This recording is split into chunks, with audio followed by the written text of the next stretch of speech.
जिन्दगी सफल हुन्न जहाँ पीडा र चोट छैन। फूल त्यो सुन्दर हुन्न जहाँ जरा र बोट छैन। आँसु झर्छ नयनबाट तुफान चल्छ जीवनमा। आँसु झर्छ नयनबाट तुफान चल्छ जीवनमा। संसारमा त्यस्तो चिजै छैन जहाँ कुनै खोट छैन। संसारमा त्यस्तो चिजै छैन जहाँ कुनै खोट छैन। नमस्कार, म तपाईँकै हरपलको सहयात्री अजर उपस्थित छु। दर्शक महानुभावहरू, यतिखेर हामीलाई महाकुलुङ टेलिभिजनको स्क्रिन मार्फत विश्वभरबाट एकैसाथ हेरिरहनु भएको छ र सुनिरहनु भएको छ। यतिखेर पनि हामी यी हाम्रा गजलका शेरहरूले भने जस्तै चोटै चोटको खोटै खोटको घाउै घाउले भरिएको एउटा जीवन कथा वस्तुलाई यहाँहरूको बीचमा समाविष्ट गर्नको लागि उपस्थित भएका छौँ। यतिखेर हामी विशेष गरेर ललितपुर जिल्लाको जावलाखेल अल्का अस्पताल 2 मा आइपुगेका छौँ, जहाँ चाहिँ 40 वर्षीय भुवन कुमारी कुलुङ जीवन र मरणको दोसाँधमा विगत 1 महिनादेखि छटपटिराख्नु भएको छ। उहाँको स्थायी घर प्रदेश नम्बर 1 अन्तर्गत रहेको सोलुखुम्बु जिल्लाको महाकुलुङ गाउँपालिका वडा नम्बर 1 रहेको छ भने विगत 1 महिनादेखि उहाँ बोन म्यारो रोगले गर्दाखेरि यो हस्पिटलको शय्यामा लडिराख्नु भएको छ। जीवन र मरणको दोसाँधमा छटपटिराख्नु भएको छ र यो शय्याबाट उहाँले अनुनय विनय गरिराख्नु भएको छ। दर्शक महानुभावहरू, म बाँच्न चाहन्छु, कृपया मलाई बचाइदिनुहोस्। दर्शक महानुभावहरू, दुःख त सबैलाई दुख्छ र सुख सबैले भाप्छन्। दुःख त मलाई मात्रै हो कि के हो? हे भगवान, कुन जन्मको पापको फल भोगाउँदैछु मलाई? हामीलाई यस्तै यस्तै लाग्न सक्छ र ती निर्जीव ढुङ्गाहरूमा हाम्रो निधार ठोकाउँछौँ, शिर निहुराउँछौँ र भेट चढाउँछौँ। तर ती निर्जीव ढुङ्गाहरूले कुनै पनि रियाक्सन, कुनै पनि प्रतिक्रिया हामीलाई दिन सक्दैन। बस हामी आत्मसन्तुष्ट हुन्छौँ। तर प्रत्येक मानिसहरूको दिलभित्र ईश्वरले बास गरेको हुन्छ, भगवान यानि कि हुन्छ, जसले गर्दाखेरि ती तपाईँले चढाउनु भएका भेटी यी 40 वर्षीय लाउलाउ खाउँ खाउँ उमेरका भुवन कुमारी कुलुङको निम्ति तपाईँले भेटी जम्मा गरिदिनुहुन्छ भने पक्कै पनि त्योभन्दा महान पुण्यको काम अरू केही पनि हुन सक्दैन। जसले गर्दाखेरि कृपया जति सक्नुहुन्छ त्यति सहयोग गरिदिनुहोला। सबैको अवस्था एउटै नहुन सक्छ। तपाईँको पनि योभन्दा अझ दयनीय, अझ कठिन परिस्थितिमा तपाईँ रहनुभएको हुनसक्छ। तर कृपया जसले जति सकिन्छ त्यति सहयोग गर्ने हो। तपाईँले सक्नुहुन्न यो भिडियोलाई अन्तिम समयसम्म हेरेर एक सेयर गर्न भने कन्जुसाइ नगरिदिनुहोला, ताकि त्यस्तो दिलदार मनकारी मनहरू माझ पुगोस् र भोलिको दिनमा 40 वर्षीय भुवन कुमारी कुलुङले नयाँ जीवन पाउन सफल होस्। यही अनुरोध र कामनासहित बाँकी प्रस्तुति उहाँहरूसँग गरिएका कुरा पनि हामी राख्नेछौँ। हामीसँगै रहनुहोला। देमसारो देमसारो देमसारो टुङ टुङ देमसारो देमसारो देमसारो।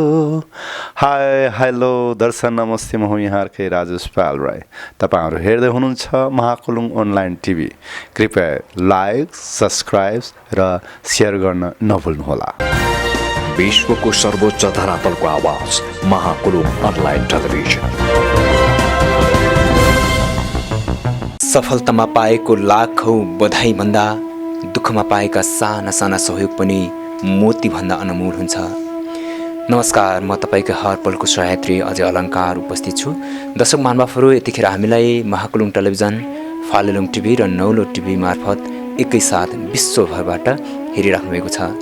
र यतिखेर हामी विशेष गरेर ललितपुर जिल्लाको यो जावलाखेल स्थित अल्का हस्पिटल 2 मा आइपुगेका छौँ, जहाँ चाहिँ एकजना 40 वर्षीय दिदी जीवन र मरणको दोसाँधमा छटपटिराख्नु भएको छ।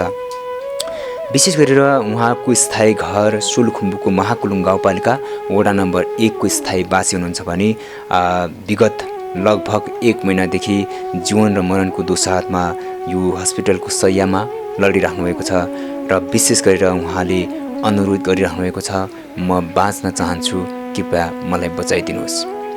प्रिय दर्शक महानुभावहरू, दुःख सबैलाई दुख्छ र सुख सबैले भाप्छन्। दुख्दा मलाई मात्रै हो कि के हो? हे दैव, हे भगवान, कुन जन्मको पापको फल मलाई भोगाउँदैछौँ, मलाई निको पारिदिनुहोस् भनेर हामी भगवानलाई पुकार्छौँ। ती निर्जीव ढुङ्गाहरूलाई, ती मन्दिर मस्जिदहरूमाथि हाम्रो निधार ठोकाउँछौँ र हाम्रो भेटी चढाउँछौँ। ती तपाईँले चढाउनु भएका एक भेटी यो दिदीको निम्ति तपाईँले सङ्कलन गरिदिनु भए पक्कै पनि त्योभन्दा पुण्यको काम अरू केही पनि हुन सक्दैन। जसले गर्दाखेरि हामी अनुरोध गर्न चाहन्छौँ, एकदमै हृदय खोलेर मुट्ठी खोलिदिनुहोला, छाती चौडा बनाइदिनुहोला। यो दिदीको निम्ति हामी अनुरोध गर्न चाहन्छौँ। उहाँ विगत 1 महिनादेखि बोन म्यारो, यसलाई एक किसिमको क्यान्सर पनि भनिँदो रहेछ, जुन यहाँका डक्टरहरूको अनुसार चाहिँ बोन म्यारो जुन रगत चाहिँ उत्पादन नहुने एक किसिमको रोग लाग्नु भएको छ, जुन रोगले गर्दाखेरि यतिखेर जीवन र मरणको दोसाँधमा हुन्छ। र उहाँसँगै उहाँको परिवार जीवन कुलुङ, हाम्रो आदरणीय दाजु पनि हुनुहुन्छ, समाजसेवी दाजु, उहाँको परिवारसँग पनि हामी कुराकानी गर्नेछौँ र बाँकी कुराकानी चाहिँ उहाँहरूसँगै गर्नेछौँ। म सर्वप्रथम दिदी अनि दाजु सबैजनालाई चाहिँ नमस्कार भन्न चाहन्छु। नमस्कार दाजु। दिदी, हजुरको अहिले कस्तो अवस्था हुनुहुन्छ? कतिको दुखाइ छ, के छ हजुरलाई? एकदमै सिरियसै भइरहेछ। हजुर, सुरुमा चाहिँ के भएको थियो हजुरलाई? कहिलेदेखि यस्तो हुनुभयो? सुरुमा 6-7 दिन थलो पऱ्यो, त्यहाँदेखि बेहोस अवस्थामै ल्याएर हस्पिटल गइदिँदै, त्यहाँदेखि फर्स्टमा आउँदा आइसीमा रहेछ। हजुर चाहिँ एकैचोटि बेहोस हुनुभयो सुरुमा? हजुर। बेहोस हुनुभएको कति समय भयो? कति गतेको कुरा होला बेहोस हुनुभएको? खै त्यो थाहै छैन। 4 गतेदेखि यो हस्पिटलमा हुनुहुन्छ तपाईँ? त्यो पनि थाहै छैन कति गतेदेखि। अनि सुरुमा बेहोस हुनु हुँदाखेरि त्योभन्दा अगाडि चाहिँ के तपाईँको अरू केही दुख्ने, होइन, तपाईँको अरू जस्तो अरू केही बिरामी हुने त्यस्तो केही थियो कि थिएन? रगतको प्रब्लम थियो, अनि त्यही माथि मलाई त्यस्तो कासी भयो। रगतको प्रब्लम चाहिँ कस्तोमा देखा परेको थियो तपाईँलाई? त्यो बेहोस हुनुभन्दा अगाडि टाउको दुख्ने, रेङ्गटा चल्ने त्यस्तो हुन्छ नि कुनै सिम्टम के? उठ्नै नसक्ने, बिराम भएपछि हजुर 6-7 दिनै थलो पऱ्यो। कति वर्ष अगाडि कि महिना अगाडि कुरा थियो? खै त्यो पनि थाहै छैन। अहिले होसमा आउँदाखेरि हजुर 81 बेहोस हुनुभयो? हजुर। भनेपछि 81 बेहोस हुनुभयो। अहिले तपाईँको रोगको विषयमा चाहिँ अहिले जानकारी भयो तपाईँलाई? हजुर। कस्तो खालको रोग हो तपाईँलाई जानकारी छ त? जस्तो बोन म्यारो भन्ने रोग रहेछ तपाईँलाई, होइन, यहाँका डक्टरहरूको अनुसार त्यो रोग यस्तो हो उस्तो भनेर चाहिँ डक्टरले सम्झाउनु भएको छ कि के छ? हजुर, त्यो एमडिएससम्म पुगेछ भन्नुभएको छ। तपाईँको शरीरमा अब रगत उत्पादन हुँदैन? हजुर, त्यही भन्नुभएको छ। त्यसो भन्नुभएको छ? हजुर। जतिखेर तपाईँ सिरियस अवस्थामा हुनुहुन्न थियो, होइन, हजुर, त्यतिखेर उत्पादन भएको भए तपाईँको शरीरमा रगत उत्पादन भइरहेको छैन। त्यही भएर दुखाइ चाहिँ कस्तो छ तपाईँलाई? दुखाइ चाहिँ अलिकति कम भयो। हजुर। आइसियूमा राखेपछि हजुर। अब अहिलेको ठ्याक्कै चाहिँ अहिलेको अवस्था चाहिँ? अहिलेको अवस्था खै अब टाउको उठाउनु नि सक्दैन, उठ्नु नि सक्दैन। सबभन्दा बेसरी दुख्ने चाहिँ तपाईँलाई के टाउको? कुन भाग दुख्छ सबभन्दा बढी? यो छातीको भाग सबै दुख्छ। छातीको भाग दुख्छ? हजुर। खानामा रुचि कस्तो छ? खाना रुचि छैन एकदमै। अनि कतिजनाको परिवार हुनुहुन्छ? छोराछोरी कतिजना छ हजुर? 6 जनाको परिवार छन्। 4 छोरा, 2 छोरी, 2टा छोरा। अनि अहिले छोराछोरी सबै हुर्किसक्नु भएको छ कि के छ? ससानो पनि छन्? एउटा त सानै छ, 11 वर्षको छ। ए, ससानो छ। हजुर। अहिले छोराछोरी पनि बिचल्ले हुनुभयो त हजुर? घरको आमा नै यसरी सिरियस अवस्थामा हुनुभएपछि होइन हजुर मै त अब मर्नु न बाँच्नुको दौतारोमा गयो। हजुर के लाग्छ तपाईँलाई छोराछोरीको माया लाग्छ होला यहाँ दुःख लाग्छ होला यसरी आफू छोराछोरीलाई हुर्काउने पढाउने बढाउने राम्रो चाहिँ अब छोराछोरीलाई चाहिँ हेर्ने टाइममा यसरी तपाईँ आफै हस्पिटलमा चाहिँ यसरी लडिरहनु भएको छ के लाग्छ दुःख लाग्छ एकदम बाँचेर मेरो छोराछोरीलाई हेर्ने रहर थियो हजुर सक्छु कि सक्दिनँ होला। हजुर तपाईँ कहीँ कतै म बाँच्न सक्दिनँ कि जस्तो पनि मनमा फिल हुन्छ कहिलेकाहीँ त्यस्तो लाग्छ हजुर तर बढी जसो त्यो उपचार गरे पनि हुन्छ कि जस्तो नि लाग्छ। उपचार गर्दाखेरि हुन्छ जस्तो चाहिँ लाग्छ मनमा हजुर अनि उपचार गर्न चाहिँ निकै खर्चिलो तपाईँको जुन रोग छ होइन यो रोग त प्रायः जसो नेपालमा भन्दा पनि इन्डियामा चाहिँ उपचार हुन्छ होइन अब डक्टरले के भन्नुभएको छ नेपालमै उपचार सम्भव छ के भन्नुभएको छ कि के छ हजुर किमोथेरापी दिए पनि हुन्छ भन्नुभएको छ। ए, तर खर्च चाहिँ निकै लाग्छ भन्नुभएको छ हजुर एक महिनामा नै 60-70,000 लाग्छ किमोको। ए, त्यत्रो पैसा छ त अनि दिदी तपाईँहरूसँग त्यही नै अबेर त अनि यस्तो भएको नि। हजुर तपाईँलाई उपचार गर्ने आवश्यक पैसा छैन तपाईँहरूसँग हजुर छोराछोरी के कमाउने भइसकेको छ कि के छ छैन नि उनीहरू अलिअलि पढिरहेछ। पढ्दैछन् हजुर भनेपछि त गाह्रो भयो नि त छोराछोरीलाई पढाउने हो कि तपाईँलाई उपचार गर्ने हो कि होइन हजुर के भन्नुहुन्छ त यतिखेर हामीलाई विश्वभरबाट हाम्रो मनकारी दिलदार एकदमै नेपाली दाजुभाइ तथा दिदीबहिनीहरूले चाहिँ हेरिराख्नु भएको छ हजुरलाई होइन हजुरको अवस्थालाई बुझिराख्नु भएको छ उहाँलाई के भन्न चाहनुहुन्छ सहयोग गरिदिनुहोस् म बाँच्न चाहन्छु भन्नुहुन्छ के भन्नुहुन्छ हजुर म अब बाँच्न नै मलाई रहर छ। सबै अब सकेको जति नेपाली दाजुभाइ दिदीबहिनीहरूले अलिअलि सहयोग गरिदिनु मलाई एकदम आशा छ। सहयोग गरिदिनु अनुरोध गर्नुहुन्छ होइन हजुर दिदीबहिनीहरू देश विदेशमा भएका मेरा सम्पूर्ण साथीहरू सबै आमा बाबु सबैले मलाई अलिअलि सहयोग गरिदिनु अनुरोध गर्दछु। यस्तो अवस्थामा मेरो 6 जनाको परिवार 4 जना बच्चाहरू कसरी पढाउने कसरी पालन पोषण गर्न सक्ने विचल्य हुनुभएको छ। त्यही भएर मलाई सहयोग गरिदिनु अनुरोध गर्दछु। जति सक्नुहुन्छ त्यति सहयोग गरिदिनु होला होइन हजुर हस् हुन्छ दिदी है हामी प्रिय दर्शक मानवहरू अत्यन्तै भाव विह्वल बनेका छौँ दर्शक मानवहरू दिदीले अनुनय विनय गरिराख्नु भएको छ यो जीवन र मरणको दोसाँधमा छटपटिरहँदा पनि सास रहन्जेल आस रहन्छ भन्ने एउटा नेपाली भनाइ छ उहाँले बाँच्न रहर कति रहेछ दर्शक मानवहरू उहाँको परिवार ससाना लालाबाला बच्चा बच्ची उहाँहरूलाई पढाउने हुर्काउने बढाउने कति रहर होला तर यतिखेर रोगको कारणले गर्दाखेरि बोन म्यारो जस्तो एउटा अत्यन्तै दर्दनाक रोगको कारणले गर्दाखेरि उहाँ यतिखेर यो हस्पिटलको शय्यामा यो बेडमा लडिरहनु भएको छ कृपया जति सक्नुहुन्छ त्यति सहयोग गरिदिनुहोला सहयोग भन्ने कुरा भएर हुने होइन नभइकन पनि मन हुनेहरूले आफ्नो 1 गिलास चियाको कटाएर आफ्नो 2 गिलास चिया कटाएर हामीले गर्ने हो जसले गर्दाखेरि हामी पनि अपिल गर्न चाहन्छौँ जति सक्नुहुन्छ त्यति सहयोग गरिदिनु होला सक्नुहुन्न यो भिडियोलाई अन्तिम समयसम्म हेरेर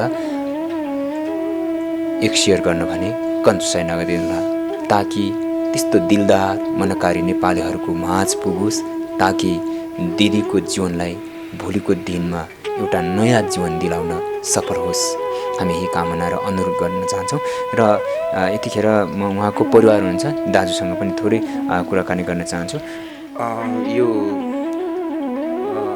सहयोगी भनेको जो पनि भगवान हो होइन मेरो लागि अब अहिले गाउँघरको मेरो चल अचल सम्पत्ति बेच्दाखेरि पनि अब त्यो कसले पो किन्छ र गाउँघरको जग्गा जमिन अब अहिले यस्तो स्थितिमा म पुगेको छु। अब मलाई चिन्नुहुने मलाई नचिन्ने आमा बुवा दाजुभाइ तथा दिदीबहिनीहरू होइन, मेरो जीवन सङ्गिनी भुवन कुमारी कुलुङले चाहिँ बाँच्ने चाहना व्यक्त गर्नुभएको छ। अब उहाँलाई चाहिँ नयाँ जीवन दिनको निम्ति अब हामी पनि अस्पतालमा दिनरात नभनिकन पैसा खोजी उपचार गराइराखेका छौँ र यसको उपचार प्रक्रिया चाहिँ धेरै लामो समय लाग्ने र धेरै रकम लाग्ने भएकोले गर्दाखेरि इच्छुक सबैले अब मद्दत गरिकन आर्थिक सहयोग गरिकन मेरो श्रीमतीको पुनर्जन्मको लागि नयाँ जीवन दिनुको लागि म सबैलाई अनुरोध गर्न चाहन्छु। धन्यवाद। मेरो नाम चाहिँ वन्दना कुलुङ राई हो। म चाहिँ उहाँको छोरी। मेरो मम्मीलाई चाहिँ बोन म्यारो, हेमोग्लोबिन, प्लेटलेट्स, आरबिसी, डब्लुबिसीको कमीले गर्दा बिरामी भएको हो। अहिले यहाँ हस्पिटलमा हुनुहुन्छ। हामी चाहिँ दिन रात यहाँनिर कुरुवा बस्नुपर्नेका कारणले कलेज पनि राम्रोसँग जान पाउँदैनौँ, पढ्नु पनि राम्रोसँग पाउँदैनौँ। मम्मीले चाहिँ अब बाँच्नु चाहनुहुन्छ भन्नुहुन्छ, हामीले पनि मम्मी बाँचोस् भन्न चाहन्छौँ। त्यसैले जति सक्छ हजुरहरूले सहयोग गरिदिनु होला। हजुरको मिसेस दाजु अब भुवन कुमारी कुलुङ होइन, लगभग 1 महिनादेखि अब जीवन र मरणको दोसारमा हुनुहुन्छ। अहिले निकै गाह्रो परिस्थिति छ। 4 जना बच्चाहरू पनि रहेछ हजुरको होइन।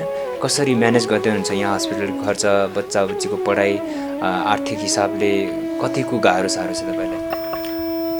खास गरी मैले ट्रेकिङ व्यवसायमा ट्रेकिङको बारी बोकेर खै अब विदेशीहरूसँग घुमेर हिमालतिर गएर अब पैसा अलिअलि कमाउने अनि मेरो परिवारलाई पालन पोषण पढाइ लेखाइमा अब खर्च गरिराखेको थिएँ। अब अहिले चाहिँ अचानक यही बेला अब जस अब एकदमै सोच्दै नसोचेको रोग चाहिँ मेरो विशेषलाई लागेको छ होइन। तपाईँको ट्रेकिङमा टुरिज्म सेक्टरमा काम गर्नुहुन्थेछ होइन। अहिले त लकडाउनले कोरोना भाइरसको कारणले गर्दाखेरि त्यो पनि छैन होइन। अहिले चाहिँ कसरी धानिराख्नु भएको छ त परिवार? यसरी अब हस्पिटलमा हुनुहुन्छ अनि हजुरको बच्चा बच्ची पढाइ छ होइन, कसरी धानिराख्नु छ? ऋण काटेर कि अर्थात् कसरी? यो कोरोना लाग्नुभन्दा अगाडि नै ट्रेकिङमा एकदमै समस्या आइसकेको अवस्था थियो। अब ट्रेकिङ अब त्यति धेरै ग्रुप नआउने, ट्रेकिङको ट्रेकर्स गेस्टहरूको क्वान्टिटी गर्दै आइरहेको अवस्था थियो। अनि त्यसैमाथि कोरोनाले अब एक किसिमको यो महामारीले छोप्यो हामीलाई। अब त्यसपछि आर्थिक मन्दी जुन नेपालीको जीवनमा थियो अनि त्यसपछि जनै अब कोरोनाले गर्दाखेरि चाहिँ आर्थिक मन्दी कसरी मेन्टेन गर्दा हुन्छ? अहिले चाहिँ अब हामीसँग पनि अब 1-1.5 लाख हामी आफूले गर्न सक्ने खर्च गरेर पनि अब 7 लाख जति अहिलेसम्म खर्च भएको चाहिँ त्यो पनि 7-8 दिनको पिरियडमा 7-8 लाखै लगभग खर्च भयो। त्यो सबै काटेर के कसरी गरिरहन्छ? त्यो चाहिँ मैले सबै ऋण खोजेको हो। अब त्यो गाउँमा अब सहरमा अब आफन्तहरूले यस्तो अब नाजुक अवस्था देखेपछि त दियो होइन, तर त्यो ऋण त अब भोलि पर्सि मैले तिर्नु पर्छ। अब जग्गा जमिन बेचेर भए पनि तिर्नु पऱ्यो नि। अब त्यही त, जस्तो आफ्नो जिन्दगीभन्दा ठुलो कुरा त केही पनि रहँदैन। सबैभन्दा महत्त्वपूर्ण चाहिँ आफ्नो जिन्दगी हो भनिन्छ होइन। त्यो हिसाबले हेर्दाखेरि पनि गाउँमा जग्गा जमिन बेचेर घर जग्गा जमिन बन्दकी राखेर उपचार गर्ने सक्ने छ कि छैन? कस्तो छ अवस्था चाहिँ? अब ऋण तिर्नै पुग्ने चाहिँ मेरो जग्गा जमिन अब अहिलेसम्म त छ जस्तो लाग्छ। तर अब उपचार गर्दै लैजाँदाखेरि त 1 करोड पनि लाग्न सक्दो रहेछ। यो कति खर्च लाग्छ भन्नुभएको छ डाक्टरले? डाक्टरले यति उत्तिकै भन्नुभएको छैन, तर मैले चाहिँ यो नेपालमा उपचार सम्भव छ भन्नुभएको छ। सम्भव छ भन्नुभएको छ। सम्भव छ, सम्भव छ। अल्कामै सम्भव छ कि अन्त सार्नुपर्छ? अब नेपालमा कुनै पनि अस्पतालमा यहाँको डाक्टरले जुन चाहिँ अब मैले पनि अब सोद्धाखेरि यही अल्का अस्पतालमा पनि उपचार सम्भव छ, अथवा योभन्दा अलिक सस्तो सरकारी अस्पतालमा लगे पनि सम्भव छ। तर जुन चाहिँ त्यो मेरो मिसेसलाई चाहिँ होसमा ल्याउनको लागि त एकदम महँगो औषधि प्रयोग गरिएको छ। त्यो महँगो औषधि चाहिँ बिहान लगभग 48,000को औषधि जान्छ, बेलुकी 25-26 हजारको औषधि जान्छ। अहिले पनि त्यो औषधि खुवाइराख्नु भएको छ? रेगुलर प्रत्येक दिन। अनि त्यसपछि अब त्यो औषधिको जुन चाहिँ डोजको मात्रा चाहिँ अब बिस्तारै घटाउँदै ल्याउँदाखेरि अलिक सस्तोमा हुन जान्छ अरे पछि चाहिँ, अब अलिक पछि चाहिँ त्यसपछि भनेपछि दिनमा बिहान लगभग 48-50 हजारै भनौँ होइन, अनि बेलुकाको टाइममा 20-25 हजार, 26 हजार भनेपछि लगभग 75-80 हजारको हाराहारीमा दैनिक खर्च हुन्छ। बेलुकी चाहिँ 28,000 लगभग बिल औषधिको बिल उठ्छ। अनि हामीलाई चाहिँ डिस्काउन्ट कार्ड बनाएको छ, अनि त्यसले गर्दाखेरि 2,000 डिस्काउन्ट हुन्छ, 26,000 चाहिँ तिर्नुपर्छ। अनि म चाहिँ भुवन कुमारी कुलुङको श्रीमान, मेरो चाहिँ नाम चाहिँ गन्ज कुबीर राई जीवन हो मेरो भन्छ मेरो नाम चाहिँ। तपाईँहरूको दैनिक चाहिँ लगभग 80-81 हजार खर्च हुन्छ भनौँ न होइन, औषधिमा मात्रै। अनि डाक्टर चार्ज अनि बेड चार्ज एकदम महँगो छ। अब कुरुवा यस्तै हो, कुरुवाले बसिन्छ खाइन्छ। 90,000 1 लाखै जाँदो रहेछ दैनिक होइन? सुरुमा एक दिनमा 1.5 लाख गएको थियो, अनि अलिक दिनपछि चाहिँ अहिले चाहिँ 1 लाख। कहिलेसम्म यसरी चाहिँ औषधि किन्नुपर्ने, कति महिना कति वर्षमा ठिक हुन्छ के भन्नुहुन्छ डाक्टरले? यो चाहिँ हामीलाई यो सोच्दै नसोचेको दशा लागेको हो। हाम्रो परिवारमा अब यस्तो खालको रोग कुनै पनि सदस्यमा आउनु हाम्रो लागि एकदमै दुर्भाग्यपूर्ण हो। अब हामीले दुःख सुख गरेर अब जीवन बिताइराखेका थियौँ। अब जीवन बिताइराख्ने, अब त्यसपछि सके भने बरु अरूलाई सहयोग गरौँ भन्ने सोच पो थियो। तर अहिले यसरी अचानक त्यही त अब दशा भन्ने कुरा चाहिँ, अब बिरामी भन्ने कुरा चाहिँ अब बाजा बजाएर आउँदैन। आफूसँग भएको 1.5 लाख सिद्धिएर पनि अब त्यो साथीहरूको 7 लाख जति सिद्धिएको छ मेरो आफन्तहरूको। अब त्यो त अब तिर्नुपर्छ मैले त। त्यही त कहिलेसम्म ठिक हुन्छ भन्नुभएको छ त? अनि डाक्टरले चाहिँ अब यसको पुरा प्रक्रियागत रूपमा उपचार गर्दै लैजाँदाखेरि 18 महिनासम्म लाग्छ। 18 महिनासम्म त्यसै तिरिराख्नु पर्यो? 18 महिनासम्म लाग्छ भन्नुभएको छ।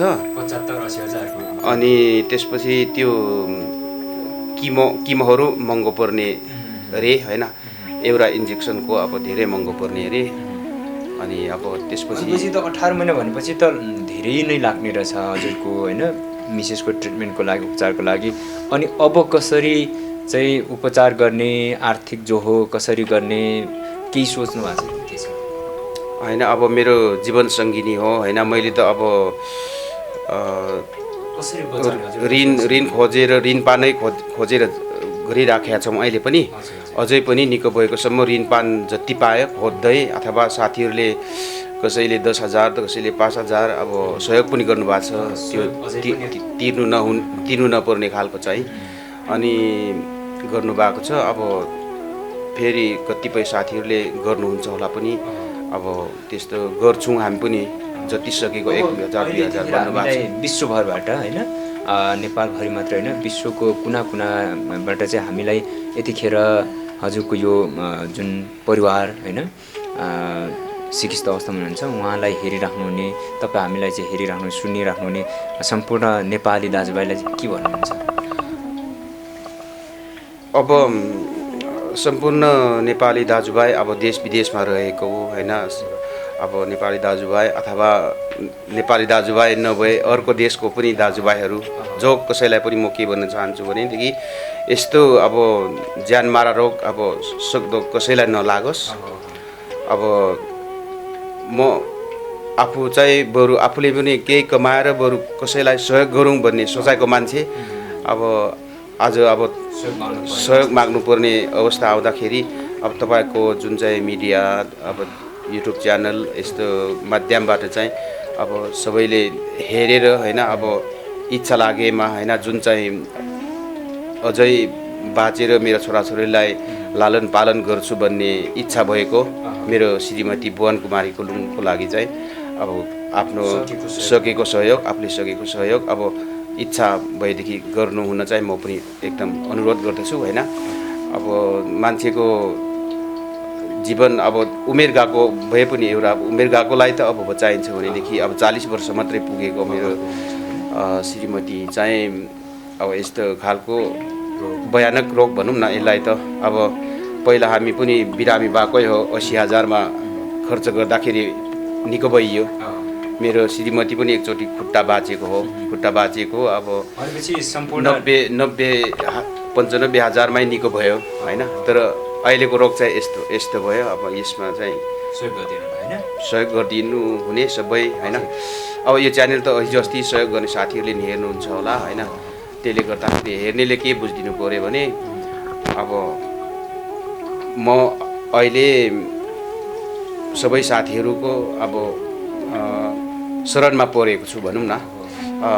अब इच्छुक साथीहरूले इच्छुक आमा बुवा दाजुभाइ दिदीबहिनीहरूले होइन अब सहयोग गर्नुहुन्छ भन्ने आशा गर्दछु र मैले अब एकदम ऋणी छु